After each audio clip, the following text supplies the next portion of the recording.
taអ្នកជឿទេថាការកក់សក់នឹងទឹកក្តៅតាមពិតទៅវាគឺជាការធ្វើបាបខ្លួនឯងមិនបានជាសក់ជ្រុះច្រើនម្ល៉េះហេតុអ្វីបានជាអ្នកជ្រុះសក់ច្រើនយ៉ាងនេះមកស្បែកក្បាលចង់កក់សក់នឹងទឹកក្តៅដើម្បីឲ្យវាធូរស្រាលបន្តិចចុះមិនក៏មានពណ៌ក្រហមអីចឹង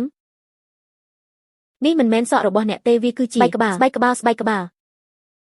ទៅប្រញាប់ទៅមន្ទីរពេទ្យទៅសីតុណ្ហភាពទឹកដែលអ្នកកក់សក់នោះស្បែកក្បាលត្រូវបានរលាករហូតឡើងរួមផ្សំនឹងការសឹកសក់ទៀតធ្វើសក់ដាច់ទៅវាคล้ายជាបែបនេះសម្រាប់នៅមន្ទីរពេទ្យដើម្បីរយៈសិនតែពេលនោះខ្ញុំមិនមានអារម្មណ៍ថាឈឺទេគឺដោយសារតែពេលនោះប្រព័ន្ធប្រសាទរបស់អ្នកអស់ទៅហើយទើបអ្នកមិនមានអារម្មណ៍ថាឈឺតាមពិតស្បែកក្បាលរបស់អ្នករលួយអស់ហើយសម្រាប់ឲ្យបានល្អទៅខ្ញុំគ្រាន់តែដុសកក់ក្បាលសោះមិនក៏ទៅជាបែបនេះតើដល់ពេលណាទើបអ្នកអាចយល់ថាមនុស្សយើងតាមធម្មជាតិគឺជាដុំសាច់ស្រស់មួយដុំអ្នកប្រើទឹកសីតុណ្ហភាពខ្ពស់បែបនេះតើវាខុសគ្នាត្រង់ណាពីការប្រើទឹកដើម្បីបាច់រមាន់របស់អ្នកនេះនៅស្រាលទេបិទរួមការងាររបស់ខ្ញុំពីមុនជឿតាមគេថាការត្រាំជើងនឹងល្អចំពោះសុខភាពលទ្ធផលគឺគាត់ប្រើទឹកដែលមានសីតុណ្ហភាពក្រេលីជាមួយស្លឹកត្រាំជើងរហូតដល់រលាកចេញស្នាមរលួយសាច់តែត្រូវកាត់ជើងចោល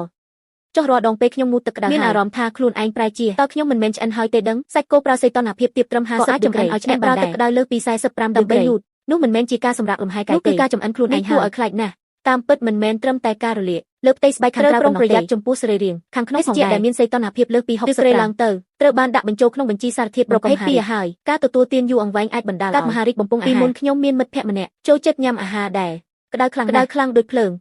បន្ទាប់ពីលាកហើយបំពង់ក៏ហាមយ៉ាងខ្លាំងចុងក្រោយក៏ថប់ដង្ហើមស្លាប់បាត់ទៅលឿនជួយផងអាឡូជួយផង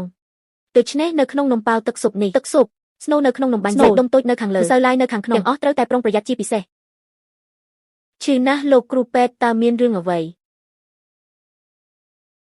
កាត់ឡើងនឹងនាងរៀនស្រាវជ្រាវដោយតាមបែបវិទ្យាសាស្ត្រចិនយកថ្នាំអាំងអស់រយៈពេល6ម៉ោងនឹងជួយបញ្ចេញជាតិពុលលទ្ធផលគឺនៅលើពោះឆ្អិនអស់ហើយឥឡូវមានតែវះកាត់យកសាច់ស្អុយចេញទៅបន្តការព្យាបាលតើការអាំងឯងនេះមិនល្អចំពោះសុខភាពអីមិនក៏ទៅជាអីចឹងវិញរបស់ទូល្អយ៉ាងណាក៏ត្រូវតែប្រុងប្រយ័ត្នដូចពួកយើងដែលរៀនកោះខ្យល់ខ្លួនឯងពីមុនស្ទើរតែបង្កឲ្យមានបញ្ហាមុខងារកំណត់ឈាម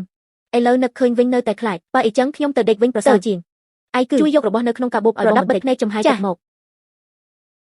មែនហើយកុំប្រាប់ណាថាត្រៀមនឹងពាក់វារហូតពេលកំពុងដេកមែនទេបើមិនអីចឹងទេឲ្យធ្វើជាប្រដាប់បិទភ្នែកចំហាយទៅកញ្ចប់កម្ដៅរបស់កាបូបទឹកបដាល់ពណ៌យូរអាចនឹងបណ្ដាលឲ្យរលាកកម្រិតស្រាលបានកាលពីមុនមានម្នាក់គឺពាក់ប្រដាប់បិទភ្នែកចំហាយទឹករហូតពេលដេកលទ្ធផលគឺភ្នែកពី 1.51 ធ្លាក់ចុះមកត្រឹម 0.2 នេះពិតជាគួរឲ្យខ្លាចណាស់ទោះជាចង់ពាក់ក៏មិនត្រូវឲ្យលើ20នាទីដែរហើយបើក្តៅពេកត្រូវតែដោះចេញបងថ្លៃខ្ញុំស្ដាប់តាមបងទាំងអស់ឯងទៅដល់លេងនៅ Harbinបែរជាស្លៀកតែខោស្ដើងមួយនឹងហើយធ្វើបែបនេះដើម្បីឲ្យថតរូបស្អាតតើហើយខ្ញុំក៏មិនមែននៅខាងក្រៅរហូតដែរមនុស្សគឺជាសាច់ស្រស់មួយដុំឯងស្មានតែខ្លាចតែកម្ដៅមិនខ្លាចរងាហើយពីមុនមានម្នាក់ទៅលេងកន្លែងមានព្រើដើម្បីថតរូបឲ្យស្អាតក៏ស្លៀកតែផលគឺត្រចៀកក៏ដល់ថ្នាក់បើធ្ងន់ធ្ងរអាចនឹងត្រូវទៅកាត់អវយវៈចោលត្រចៀករបស់ខ្ញុំគួរឲ្យខ្លាចចម្លេះអីចឹងខ្ញុំទៅយកអាវក្រាស់មកស្លៀករឿងអីហ្នឹងអំបាញ់មិញអាចេតនាលាកបន្តិចខ្ញុំយកទឹកកកមកស្អំសិនមិនបានទេសីតុណ្ហភាពទឹកកកទាបពេកបើស្អំផ្ទាល់លើមុខរបួសវានឹងបណ្ដាលឲ្យសរសៃឈាមរួញយ៉ាងលឿននឹងរងមុខរបួសមិនត្រឹមតែមិនជាសះស្បើយថែមទាំងបង្កឲ្យមានរបួសដោយសារការគ្រាន់តែប្រើទឹកត្រជាក់ដែលហូរលាងជម្រះវាទៅគឺបានហើយខ្ញុំស្ដាប់តាមបងអូបងថ្លៃស្រីមើលណែស្រោមជើងកំដៅអគិសនីខ្ញុំក៏ក្តៅខ្លាំងណាស់ឥឡូវខ្ញុំទៅសាកវាសិនចាំបន្តិចកុំទាន់ពាក់អីរាងកាយមនុស្សគ្រាន់តែជាដុំសាច់ស្រស់តែមានសីតុណ្ហភាពថេរការរលាកនិងការកកសុទ្ធតែជាការខូចខាតដែលមិនអាចត្រឡប់មកដូចដើមបានទេ